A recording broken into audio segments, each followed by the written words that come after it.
natin mula po sa Pwersa ng Pilipinong Pandagat, PPP Party List na mangusap at bigay ng mensahe, lalo na sa ating kandidato, Senator Pastor Apollo C. Quiboloy. Tawagin po natin ang second nominee, Mr. Brian Lim.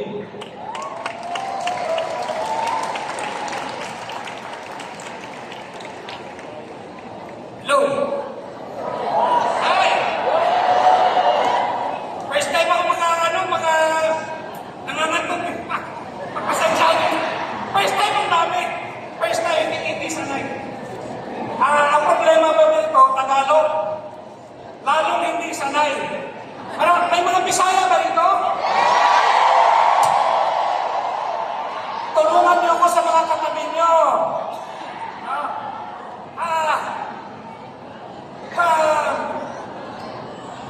Kay Pastor Quiboloy, from Davao kasi yan.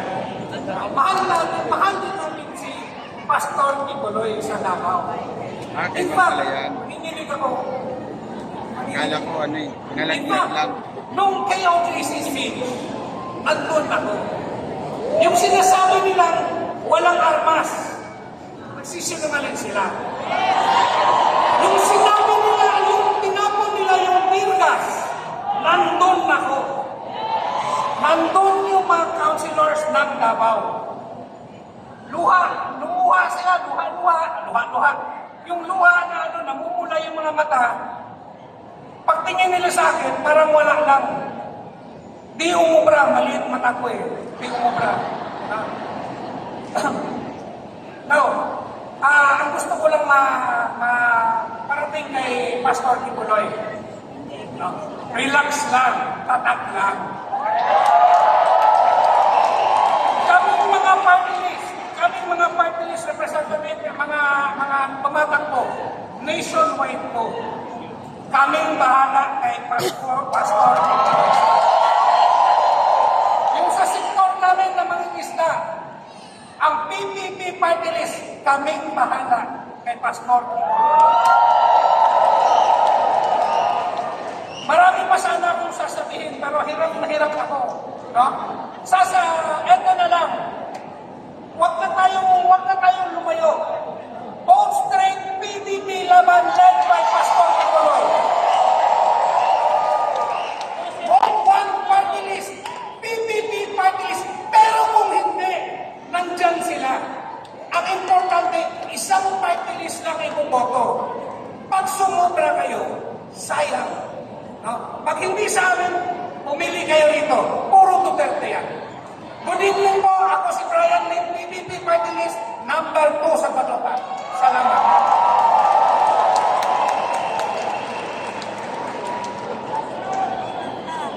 Maraming salamat, Mr. Brian Lim.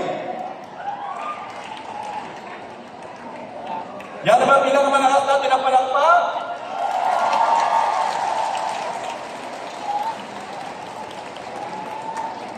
Humihina ang palakpak natin. Yung palakpak na marinig ni Pastor ng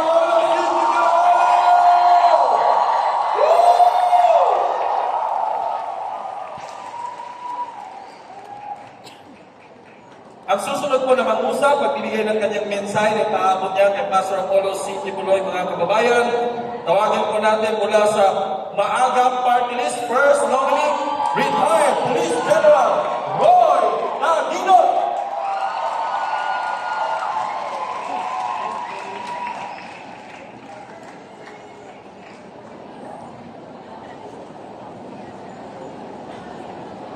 Alahan na mayroong Diyos, isigaw, Hallelujah!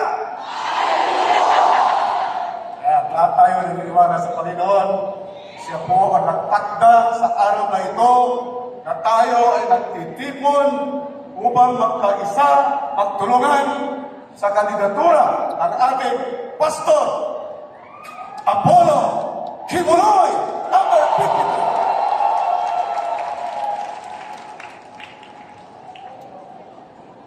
Mga kababayan, ako po si Kuya Roy Aguinot, nominee number 1, isang mananampalataya at membro ng Philippine Apostolic Revival Center, United Pentecostal Church.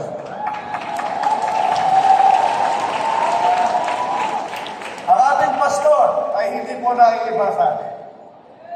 Dahil kapamilya po natin siya, siya po ay nasa United Pentecostal Church. Naging pastor po natin siya. At hanggang ngayon, kapamilya pa rin natin ang ating pastor Apollo Kibunon, number 53. Ako po ay isang retired police commission officer at naging regional director ng PNP sa pinakamapayapang region sa Pilipinas, Autonomous Region for Muslim in Mindanao, during the term of President Duterte.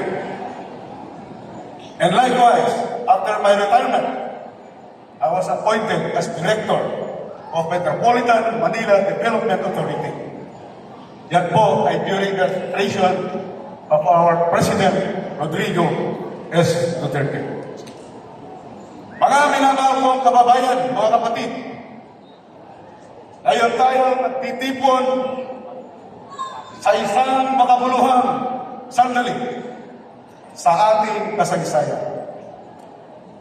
Ang ating bansa ay nakaharap sa mga hamon na nangangailangan ng matapang na aksyon at walang hanggang tutulungan. Ako ay nakatayo rito bilang isang kandidato at hindi lang bilang kandidato, bilang isang kapwang mamamayan na magbabahagi sa inyo ng mga pag-asa, mga pangarap, at mga determinasyon upang magtayo at isang mas magandang kinabukasan para sa ating lahat. Mga kapatid, magtatayo tayo ng isang kinabukasan ng ating magagamit ng magalang. Isang kinabukasan kung saan ang bawat bata ay may pagkakataon upang makamit ang kanilang mga pangarap. Isang kinabukasan kung saan ang bawat magagawa ay may pagkakataon upang kumita ng isang makatarungang sahod at magtayo ng isang magandang buhay para sa kanilang mga pamilya. Sa panahon ngayon, mga kababayan, mga kapatid ko, marami po tayong problema sa ating bansa. Isa po dyan, yung ating cybercrime. Maraming umiiyak, araw-araw, libo-libo, nai-scam, hindi lang scam, fake news, at kung ano-ano pa. Yan ang tutulungan ng maagang party list para mapanatili ang inyong seguridad online. Sa pamamagitan ng pagpapalakas ng mga batas laban sa cybercrime, masisiguro natin na ang mga online na krimen ay mahuhuli at mapaparusahan.